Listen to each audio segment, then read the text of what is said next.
6 horas, aqui na igreja. Nós vamos continuar então com o nosso estudo no livro do profeta Daniel. Nós estamos no capítulo 6.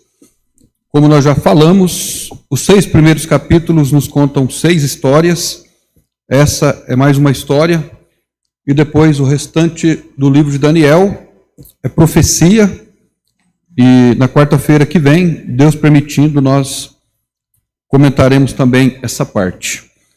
Nós vamos fazer a leitura então de Daniel, agora, capítulo 6. Nós já estudamos 2 partes. Nós vamos ler agora do verso 19 até o 28, que são os últimos versículos do profeta Daniel. Nós vamos fazer a leitura. Essa é a última parte. O capítulo foi dividido em 3 partes. Nós já comentamos sobre 2 delas. Agora nós vamos revisar as 2 anteriores de maneira bem sucinta. E depois nós vamos falar sobre a última parte. A última parte começa aqui no verso 19. Aqui no verso 19 está escrito assim: Pela manhã, ao romper do dia, levantou-se o rei e foi com pressa à cova dos leões. E chegando-se à cova, chamou por Daniel com voz triste. E disse o rei a Daniel: Daniel, servo do Deus Altíssimo, dar-se-ia o caso que teu Deus, a quem tu continuamente serves, tenha podido livrar-te dos leões? Então Daniel falou ao rei: Ó rei, vive para sempre.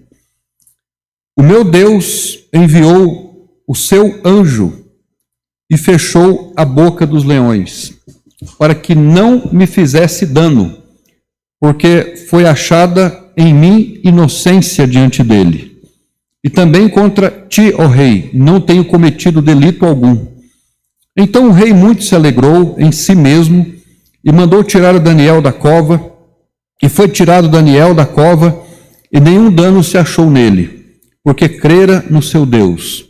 E ordenou o rei, e foram trazidos aqueles homens que tinham acusado a Daniel, e foram lançados na cova dos leões, eles, seus filhos e suas mulheres. E ainda não tinham chegado ao fundo da cova, quando os leões se apoderaram deles, e lhes esmigalharam todos os ossos. Então o rei Dário escreveu a todos os povos, nações e línguas que moram em toda a terra: a paz vos seja multiplicada. Da minha parte é feito um decreto, pelo qual em todo o domínio do meu reino os homens tremam e temam perante o Deus de Daniel, porque ele é o Deus vivo e que permanece para sempre. E o seu reino não se pode destruir, e o seu domínio durará até o fim. Ele salva, livra, opera sinais e maravilhas no céu e na terra. Ele salvou e livrou Daniel do poder dos leões. Este Daniel, pois, prosperou no reinado de Dário e no reinado de Ciro, o persa. Senhor nosso Deus e nosso Pai, mais uma vez nós te damos graças pela oportunidade de ler o que aqui está escrito na tua palavra. Esses versículos do capítulo 6 de Daniel, nós oramos para que o Espírito Santo de Deus, que é o professor das nossas almas, que é o nosso guia, ele use este texto para alimentar as nossas esperanças no Senhor, para produzir no nosso coração a alegria que provém do Espírito de Deus, em consonância com a tua palavra.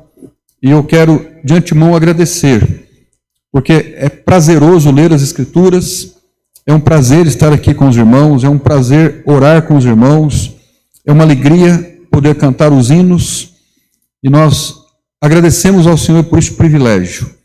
E oramos agora para que haja aqui para cada um de nós individualmente ensinamento para o nosso coração. Essa é a nossa oração, no nome do Senhor Jesus. Amém. Ok, nós dividimos então o capítulo em 3 partes, conforme nós comentamos com os irmãos.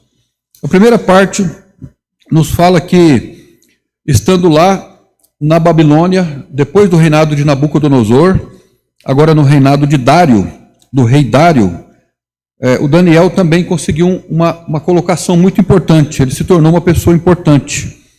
E ele foi exaltado lá na Babilônia. E essa exaltação de Daniel, ele foi eleito entre muitos príncipes para ser o principal deles. Essa exaltação trouxe para ele alguns problemas. E os problemas que vieram sobre Daniel estão relacionados com a posição que ele foi colocado. Aqueles que não estavam na mesma posição sentiram inveja de Daniel, com o posto que Deus, na verdade, havia colocado o seu servo Daniel. E é interessante, né, que Daniel foi colocado no lugar de ascensão, no lugar importante, e isso criou problemas para ele. É assim também que acontece quando você acende a luz. Quando acende a luz, vêm os insetos, né? Então a luz de Daniel foi acesa, os insetos vieram e conspiraram contra ele. Então, a primeira parte nos fala sobre a exaltação de Daniel e a conspiração dos ímpios. A segunda parte compreende os versos 10 a 18, que nos fala sobre a fidelidade de Daniel em face da condenação. Ele foi fiel ao seu Deus, ele foi fiel ao rei também. E o que fica nessa parte aqui de Daniel é que ele confiou em Deus. Ele não se importou em ser lançado na cova dos leões. Daniel orava antes da sua perseguição. Quando na vida de Daniel as coisas estavam tranquilas, estavam calmas, ele orava ao seu Deus. Ele tinha o hábito de orar a Deus 3 vezes ao dia, com a janela aberta, com seu rosto voltado para Jerusalém. E quando ele recebe a reprimenda para não mais orar, ele deixa a janela aberta, ele se vira para Jerusalém e continua orando do mesmo jeito. Então aqui nós aprendemos uma atitude de Daniel.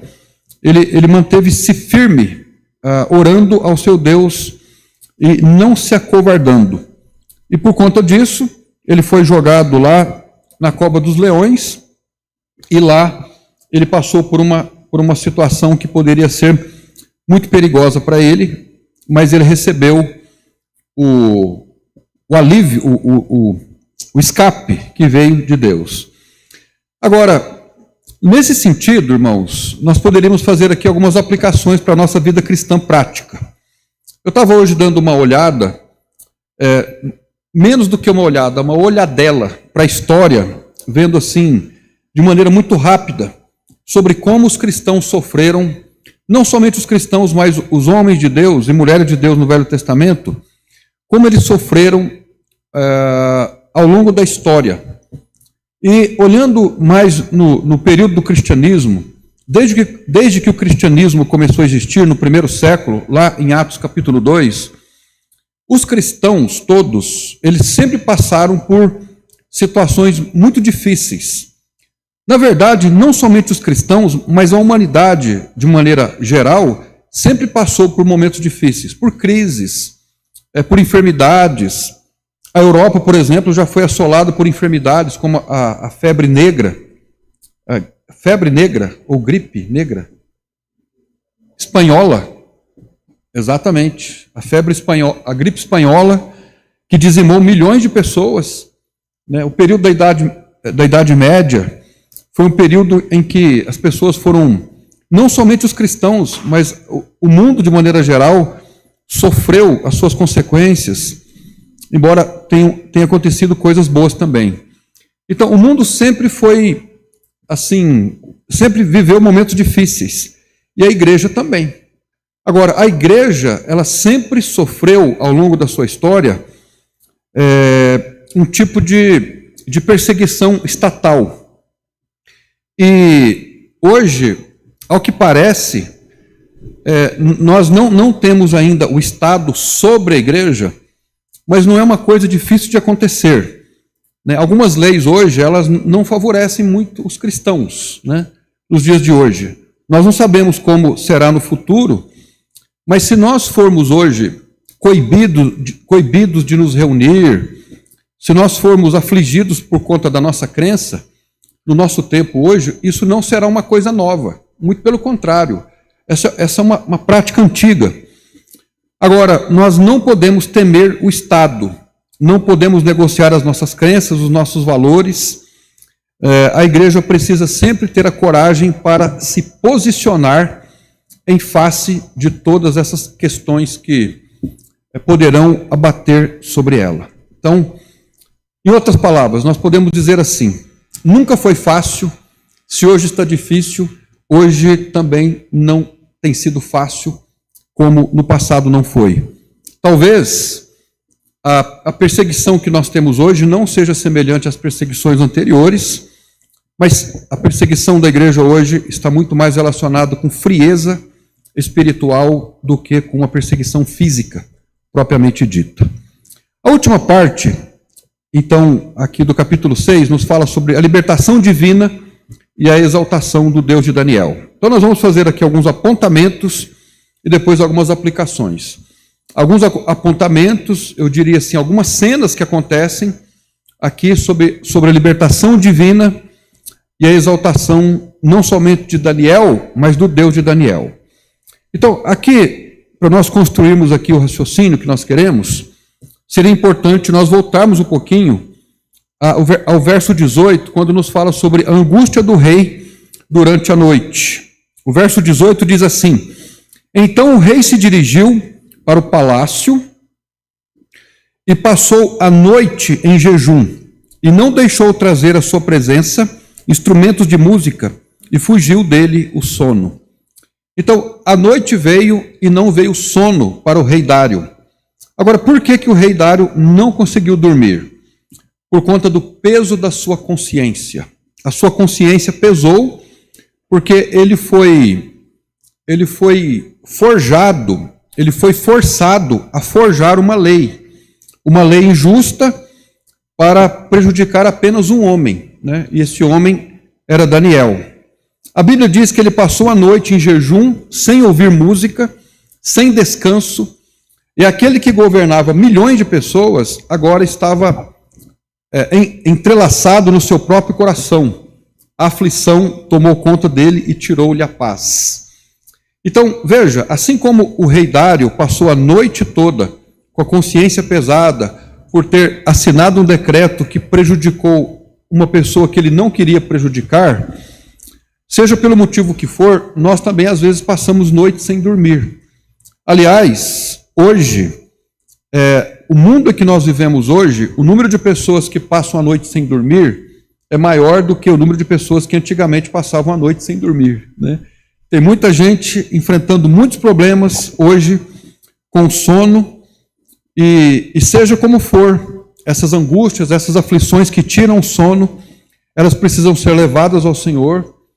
Às vezes é preciso procurar um médico para ver como está a saúde, mas às vezes é necessário analisar o coração, tentar descobrir algum ídolo, algum pecado, alguma coisa que esteja tirando a paz.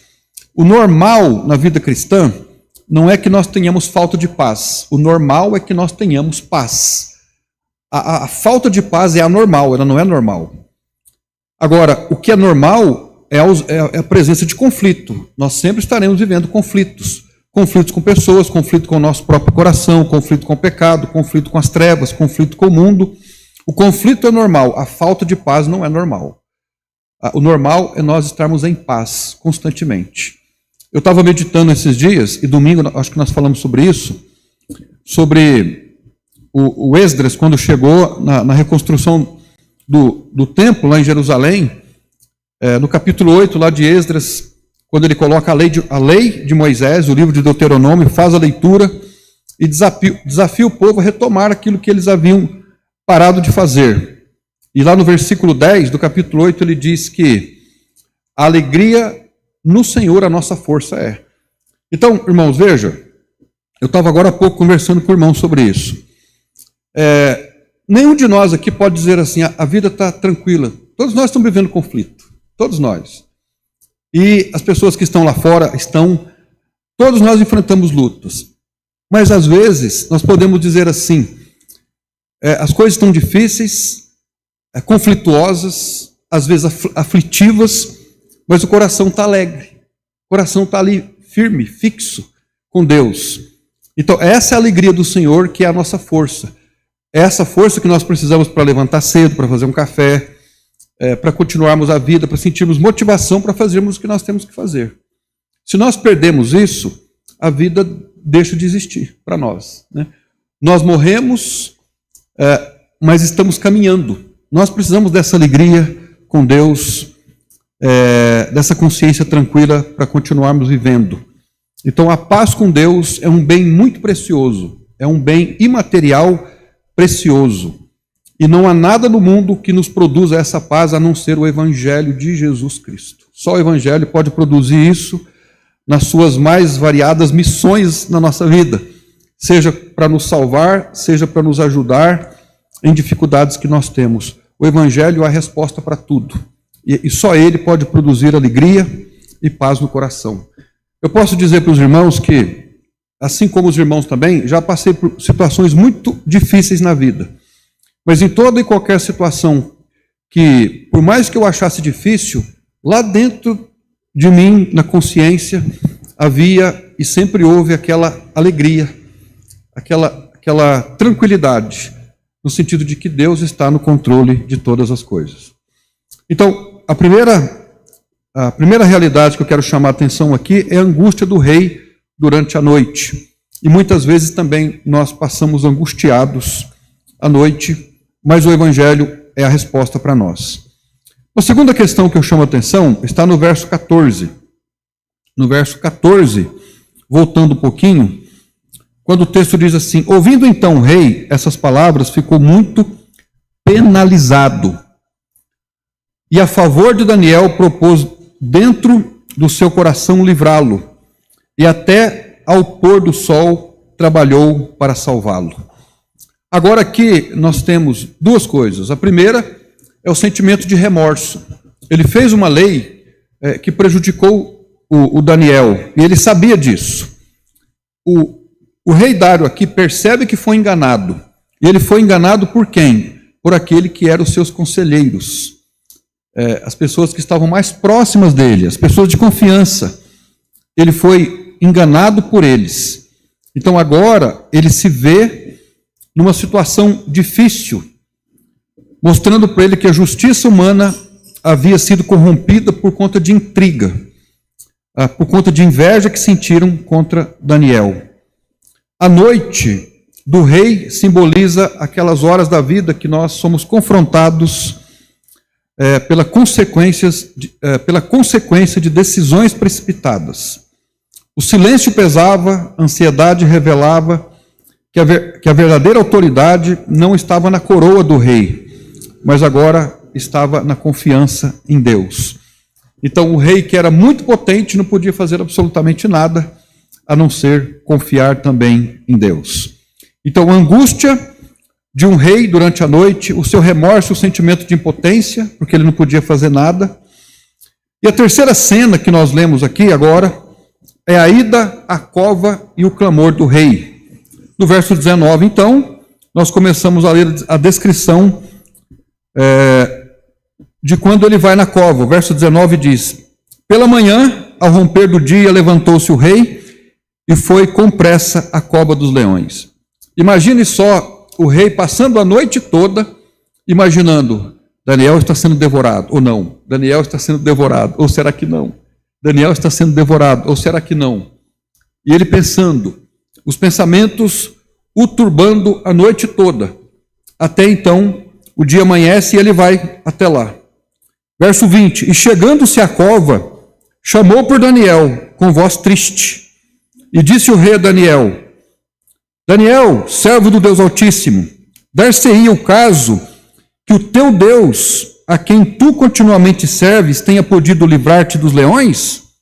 Agora veja, ele foi com voz triste para lá. E por que a voz de Daniel, a voz do rei Dário era triste? Porque ele imaginava que Daniel poderia estar morto. E por isso a sua voz era triste. O timbre da voz transmite alegria ou tristeza, né? Imagina a voz do rei transmitindo tristeza no momento em que ele falava. Então ele imaginava que Daniel pudesse estar morto, mas ao mesmo tempo ele chama por Daniel. E qual foi a surpresa dele no verso 21? Então Daniel falou ao rei: ó rei, vive para sempre. Imagina os ouvidos e o coração de Dário nesse momento. Está vivo o homem, Daniel está vivo. Né? Então a aflição dele foi embora, acabou naquele momento, pela intervenção de Deus. Ao amanhecer, o rei corre então à cova dos leões. A pressa e o desespero andavam juntos ali, revelaram a sua angústia, porque ainda que ele esperasse que encontrasse a Daniel morto, ele nutria ainda uma esperança. Aqui então, nós comentamos um pouco sobre isso, é um grito que mistura dúvida e fé, dúvida e fé. Daniel pode estar morto, mas ele pode estar vivo, e na verdade ele estava vivo. Então essa pergunta é uma pergunta também reveladora.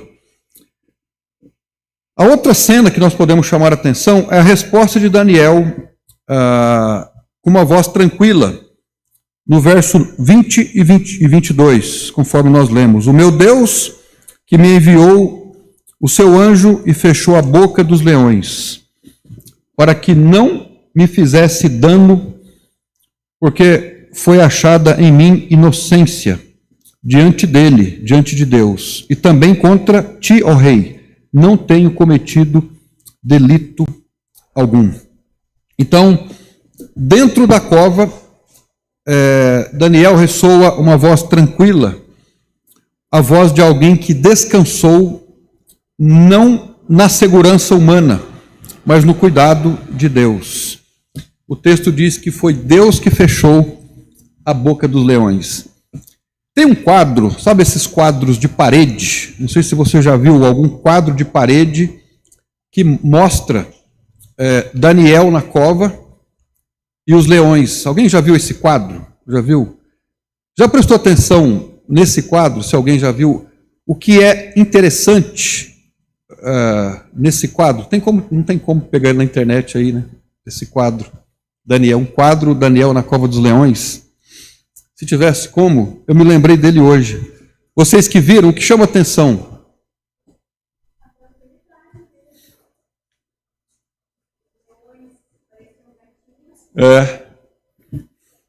Vamos ver se o Sérgio consegue. Se não conseguir, não tem problema. Eu deveria ter pensado nisso antes. Mas às vezes é possível resgatar. Daniel na cova dos leões. Coitado do Sérgio. Deve existir mais de 1000 quadros de Daniel na cova dos leões ali. Se não encontrar, não tem nenhum problema. É esse aí. Vamos ver se a gente consegue identificar. Acho que não dá.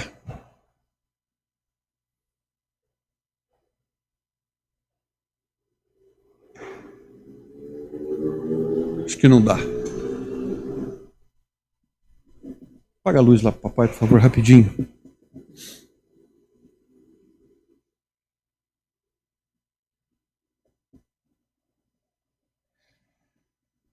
Eu acho que não dá para ver.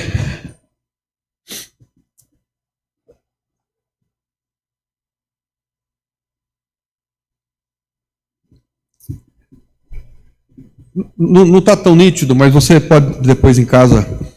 Todos os leões estão olhando num ponto só.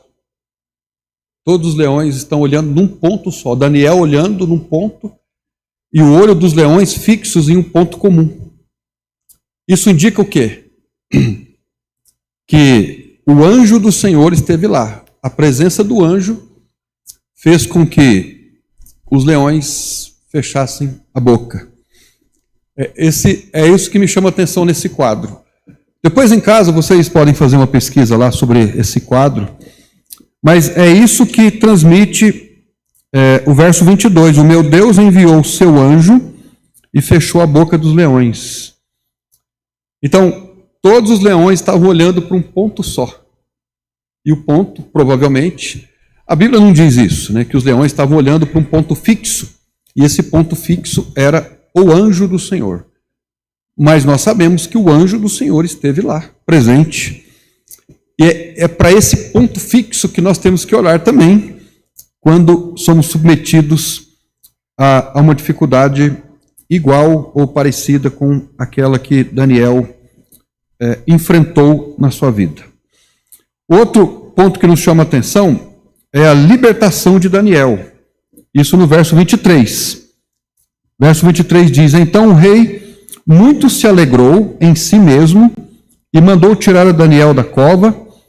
Assim foi tirado Daniel da cova, e nenhum dano se achou nele, porque crera no seu Deus. Então, aqui uma coisa que me chama a atenção quando eu estava lendo esse capítulo, você vê aqui os amigos de Daniel, Sadraque, Mesaque e Abednego, eles estão aqui na história? Sim ou não? Não. A Bíblia não fala onde eles estão, né? Onde eles estavam. Mas lá no capítulo 3, quando eles são lançados na fornalha de fogo, Sadraque, Mesaque e Abednego, Daniel estava com eles? Não. Então, Daniel não estava lá com eles, e agora eles não estão aqui com Daniel. Daniel esteve na fornalha, aliás, os amigos de Daniel estiveram na fornalha, mas Daniel não. E agora Daniel está não na fornalha, mas na cova dos leões, mas os amigos não. E o que isso ensina para nós? Tem um ensinamento aqui para nós. Já prestou atenção nisso? Algumas coisas comuns. Os amigos de Daniel não foram livrados da fornalha, mas Deus os livrou estando eles lá. Daniel não foi livrado da cova dos leões, mas o Senhor o preservou estando Daniel na cova. Agora, aquela fornalha, ela foi preparada para os amigos de Daniel. E Deus os preservou lá, de maneira intacta. A cova dos leões, ela foi preparada para Daniel. E ele saiu de lá também intacto. Agora, os amigos de Daniel eram servos de Deus. Daniel era um servo de Deus. A lição que eu aprendo aqui é que as tempestades da vida, ao mesmo tempo que elas acontecem para uma pessoa, pode ser que ela não aconteça para outro. Em outras palavras, tem o dia ou a época da vida que nós estamos enfrentando uma situação, mas outros não, outras pessoas não. E Deus permite essa questão, às vezes, individualizada. Todos nós passamos por dificuldades, ponto.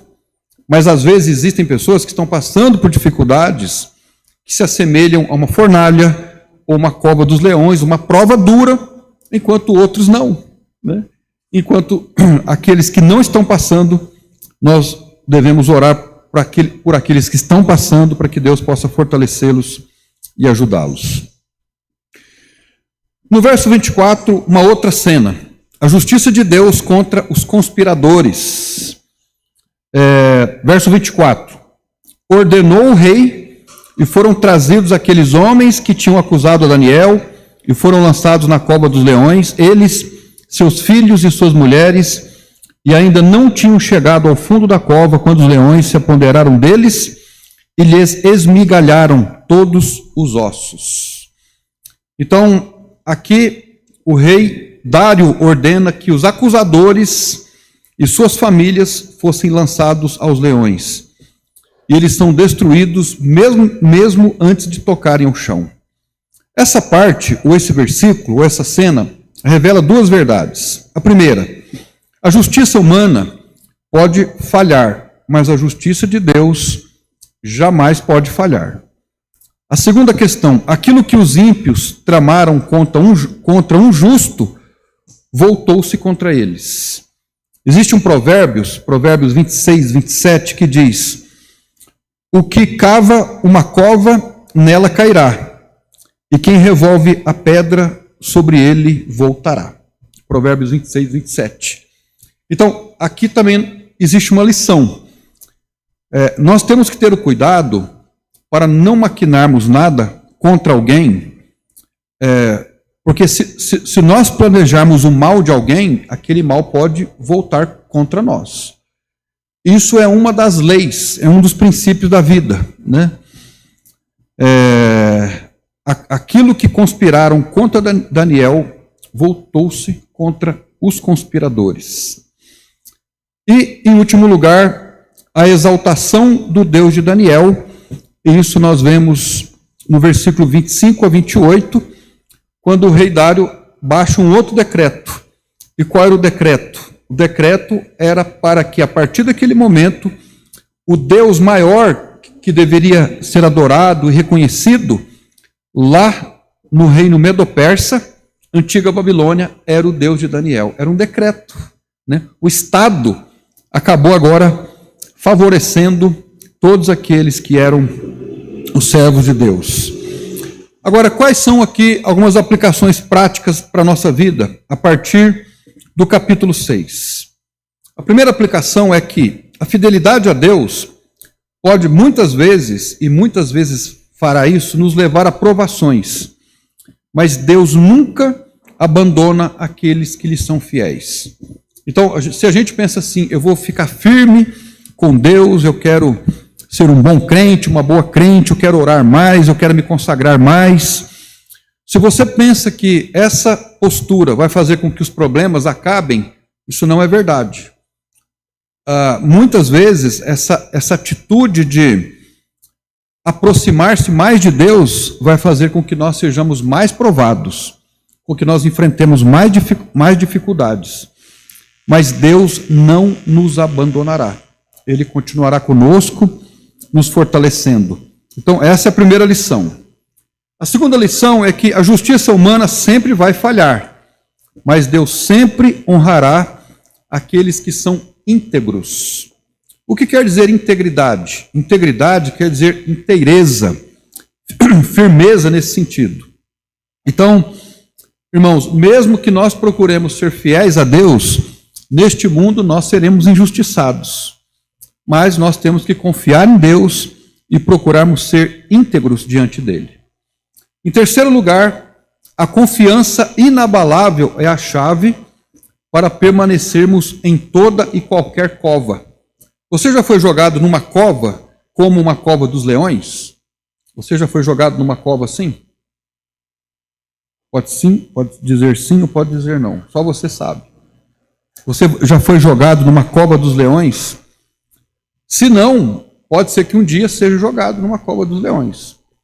E estando lá, a chave de tudo é a confiança no Senhor.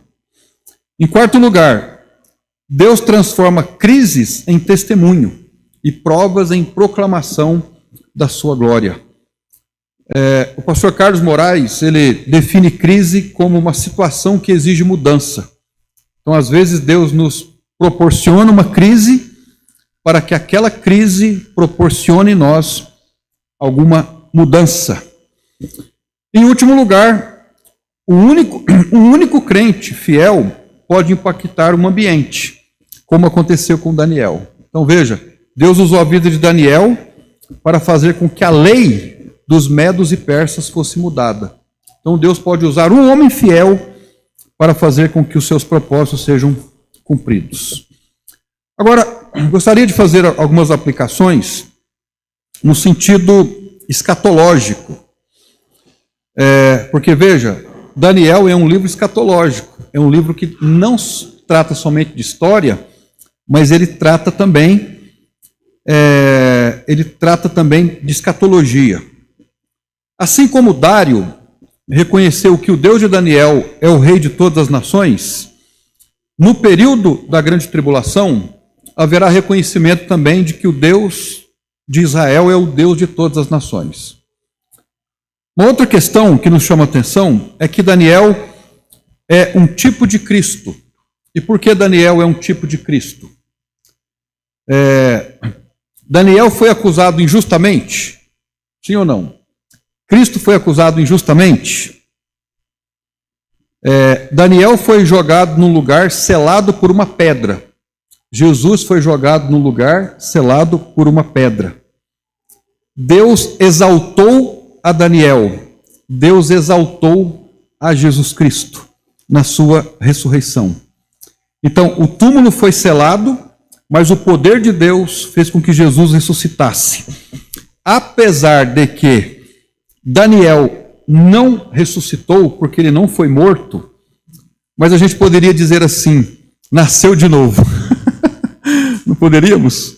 Ele não morreu, mas já viu alguém que passou por um acidente e às vezes uma criança cai de uma certa altura, alguém bate o carro e o carro dá perda total e alguém diz assim, nasceu de novo. Então Daniel não ressuscitou, mas ele nasceu de novo. No fim do capítulo, Daniel então continua prosperando no reinado de Dário e Ciro. Aqui eu tenho uma lição interessante para a nossa vida. Este Daniel, pois, prosperou no reinado de Dário e no reinado de Ciro, o persa. Ou seja, Deus continuou com Daniel. Apesar da sua aflição, apesar das suas dificuldades. E dessa maneira também, essa parte de Daniel nos ensina que o povo de Deus vai passar por momentos difíceis, principalmente no período da grande tribulação. Mas no final, a vitória é do povo de Deus. Então a aplicação dispensacionalista é essa. Daniel é uma figura do remanescente preservado durante a tribulação. Deixa eu fazer uma pergunta para os irmãos. O que é o remanescente? O que é o remanescente? Quem saberia responder? O que é o remanescente?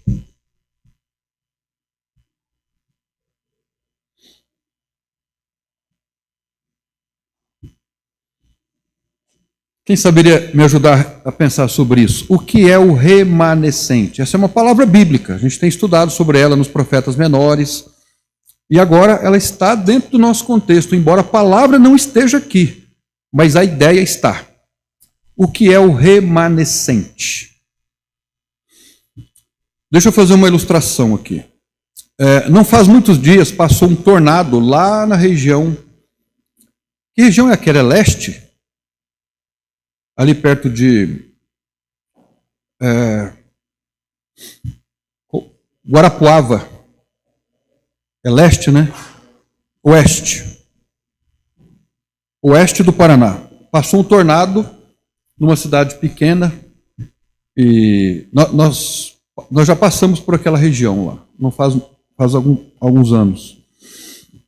E quase todas as casas foram destruídas. Mas não foram todas. 90% das casas foram destruídas. Não foi isso? Acho que foi isso. Mas os 10% daquilo que não foi destruído é o que sobrou. O que sobrou é o remanescente. Então, a palavra remanescente significa exatamente isso, o que restou. Né? Então, o remanescente é o que restou, é o que ficou, é o que não se abalou, é o que permaneceu. A palavra remanescente, ela é usada tanto no Velho Testamento como no Novo Testamento para referir-se aos cristãos. Né?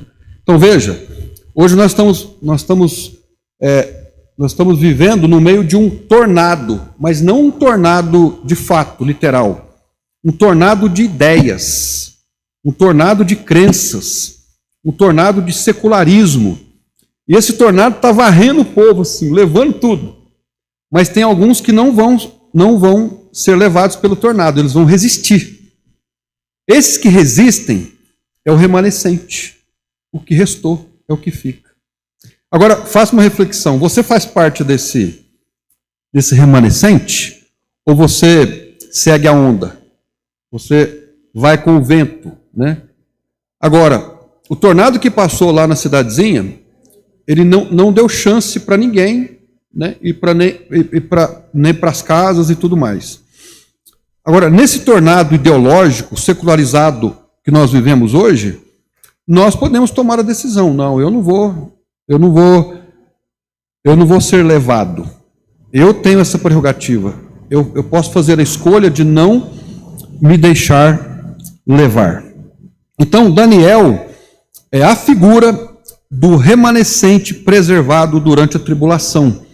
Aí fazendo uma aplicação para o período da grande tribulação. Na tribulação, haverão pessoas que vão render-se ao anticristo, vão adorar a imagem do anticristo, vão querer o anticristo, vão ficar vislumbradas por ele, mas haverão aqueles cujo sangue será derramado porque não adorarão. Esse é o remanescente. Agora, no período da igreja, hoje, na dispensação da igreja, há também o remanescente, né? Aqueles que ficarão fiéis ao Senhor, não serão levados pelos ventos de doutrinas, pelo secularismo ou por nenhum outro vento. E para nós terminarmos, 3 lições que aprendemos com o livro de Daniel, o capítulo 6. A primeira, a fé verdadeira permanece firme, mesmo sob pressão. Então você pode pensar assim: não, eu não estou firme agora não, porque estou vivendo uma dificuldade, uma tribulação, então não vou ficar firme não. Isso, diante de Deus, não cola, né? Porque a fé em Deus, a fé no Deus verdadeiro, ela resiste qualquer pressão, qualquer tribulação. É isso que o capítulo 6 nos ensina. A fé verdadeira permanece firme, mesmo sob pressão. Segundo, Deus governa soberanamente, mesmo quando o seu povo está sob os domínios dos ímpios. Nós moramos num país cujo governador não é um cristão, o príncipe deste mundo não é um crente também, é um capeta, é um diabo, que está o tempo todo tentando nos prejudicar. Porém, irmãos, Deus governa soberanamente. Deus é soberano sobre todas as coisas. Em terceiro e último lugar, a fidelidade de Daniel prefigura o testemunho e o livramento final do povo de Deus, culminando então no estabelecimento do reino messiânico. O Deus de Daniel será reconhecido em toda a terra, conforme Dário escreveu aqui. Então, irmãos, o que tudo isso significa para nós? Significa que nós temos que ficar firmes, né? A gente não pode dizer assim, não, eu não vou ficar firme não, porque o mar não está para peixe, as coisas estão ficando difíceis. Isso pode colar para qualquer um, mas para Deus não cola, né? Quando nós não estamos firmes no Senhor, é porque nós fizemos essa escolha. Nós fizemos a escolha de não estarmos firmes no Senhor. Aí a gente volta lá no primeiro capítulo de Daniel, né? Daniel propôs no seu coração não se contaminar com as iguarias do rei. Amém, irmãos? Alguém tem alguma pergunta? Alguma observação? Uma pergunta, uma observação? Eu dou graças a Deus pela presença dos irmãos aqui, também pelos irmãos que acompanharam pela internet. Quero reencontrá-los no domingo, às 9 da manhã, estudando as Escrituras aqui com os irmãos. Vamos fechar os nossos olhos e orar ao nosso Deus. Pai, obrigado pela vida de Daniel.